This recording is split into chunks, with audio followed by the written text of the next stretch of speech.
What's up, everyone? Welcome to week 34 of Tuesday Tips.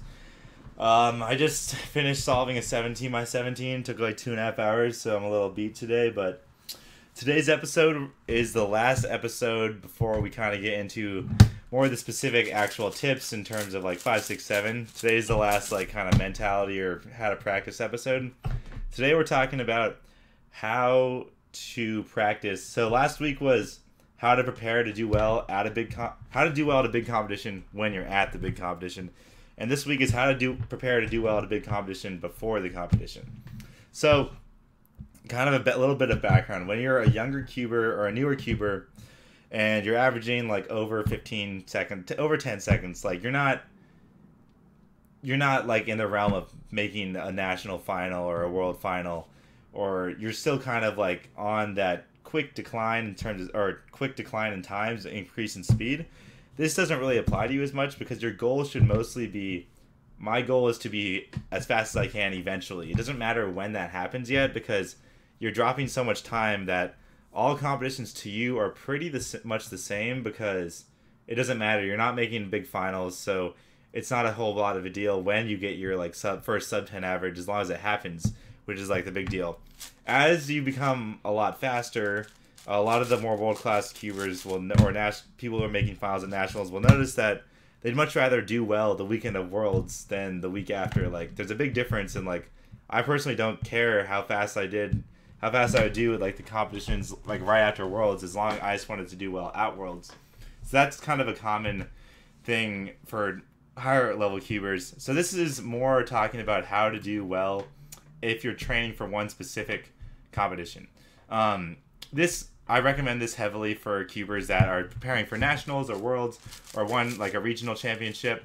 I really want a podium at this competition. This date. I want to be as fast as possible. You can use this no matter what speed you are. If you have a competition, if you only go to one competition a year, then that's fine. That might be when you want to focus on, and that's good for you. But I don't think it's very necessary until you're actually starting to get where individual dates in your cubing career are important. So that's kind of the background there. So the main another thing is, so I'm going to talk about like competition cycles, and essentially practicing comes in, I guess I'll come back to this. So the whole idea with my practicing and how I improve is that I change how I cube or make major changes right after big competitions or during the off season or right when I start back up. So essentially my competition cycle is from January until the last big competition of the summer. I usually don't cube too much between Worlds or Euros or the big competition until the new year. And that's kind of like my off season. So when I'm preparing, like starting cubing again, like last year was the biggest example. I started cubing and practicing seriously again in about November. And I really started to like remap a lot of how I was doing 6x6, specifically last 4 edges, kind of get used to doing fancier things, using more cycles, a lot of stuff that it's really tricky to do. It takes a lot of time to get good at. The key here is that eventually, if you get good at it, you'll be better overall. But when you immediately start out, it's harder to get good at. So to kind of, I guess I'll kind of draw this out and paint real quick.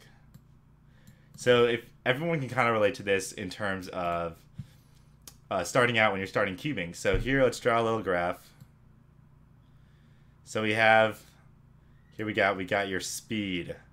So we got speed. We're gonna call this, we'll just call this speed with an arrow, speed. And then we got time, that's T. And so here we're gonna say you learn beginner's method, B. Wow, I'm great at drawing. And here you start learning F2L. And so this is your speed. So speed, you're at 0, and you learn beginner's method. And you get pretty good at beginner's method. Maybe you're averaging like a minute, and maybe you're averaging like 40. And now it gets a little tough because beginner's method kind of sucks. You have to do a lot of moves. Then you learn F2L. And as you learn, you hit F2L and you switch over to F2L. And because F2L is a lot trickier, if you immediately start doing F2L, you get slower. It's actually, okay, so more of a steep drop off here. You have to like kind of restart. I can Control Z this, yeah. So you start learning F2L and you immediately get slower, but you quickly realize that F2L is so much better that your time or your speed keeps increasing until you actually get good. So this is kind of a quick example. Like if you think when you started cubing, how long did it take you to get better at when you switched to F2L, how long did it take you to get better with F2L than beginner's method? I don't know, probably a week or two. This is kind of the most basic thing that everyone learns. When you learn something new, it's trickier and you have to get good at it, but your skill ceiling raises immensely. Like the best you can be with beginner's method is, I don't know, like 12 seconds, 15 seconds, but with F2L, like 6. So your ceiling, like the highest like skill level you can reach is way higher, but to master it takes a lot more effort.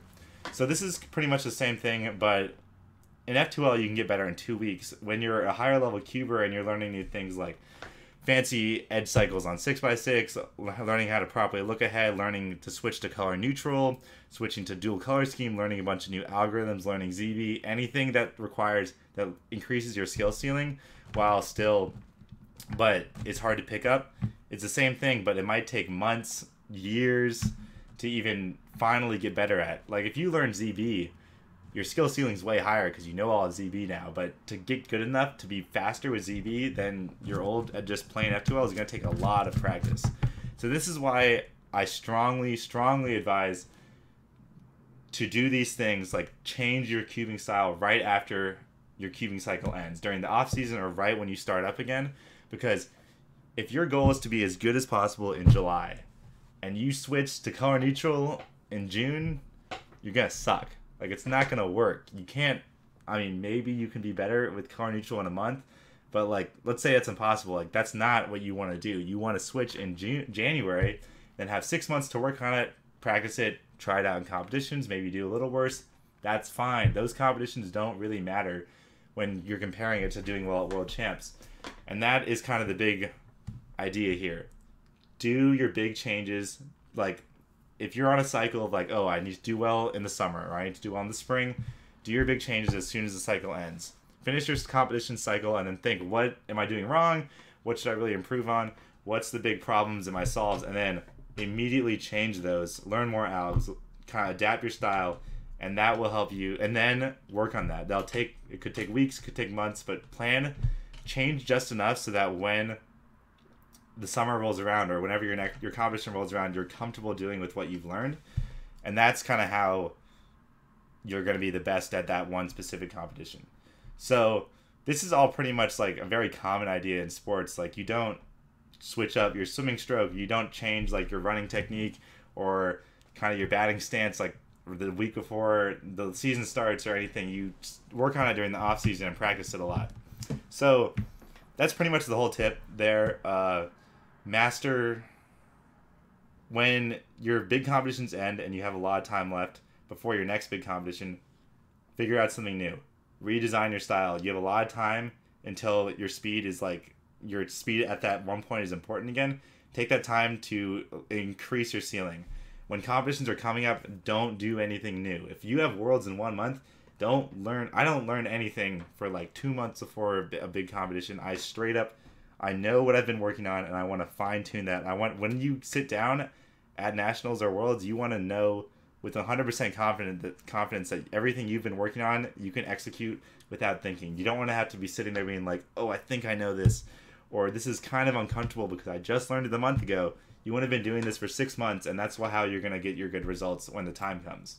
So yeah, that's pretty much it.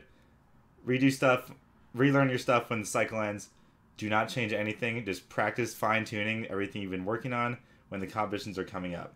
One more thing, me personally, my cycle is like a year long for competitions. Like, take 4 months off usually in the fall off, winter, spring practice, and then summer is more of the competition months. I wouldn't recommend, if you're like strictly like following this pattern, I wouldn't recommend doing it more than like on a 6 month period because it does take a long time to get. Well, it depends on how much you're practicing, but I wouldn't be like every month I have a competition that's important. I need to learn new stuff, practice it for 2 weeks, fine-tune it for 2 weeks, and then go to the competition. If you're doing it that much, that's not going to help you. This is more of like a 6 month to an entire year kind of plan that I think is really helpful. It's what I did last year for Worlds, was practicing a ton of my new 6x6 style and eventually got comfortable enough to where I was using it over the summer. pretty effortlessly, and then it worked out come nationals and worlds. So yeah, next week we're going to be starting back up with more specific tips on kind of tricks in terms of big cubes. Going to be working on some pretty advanced stuff because it's the advanced week. So yeah, tune in then.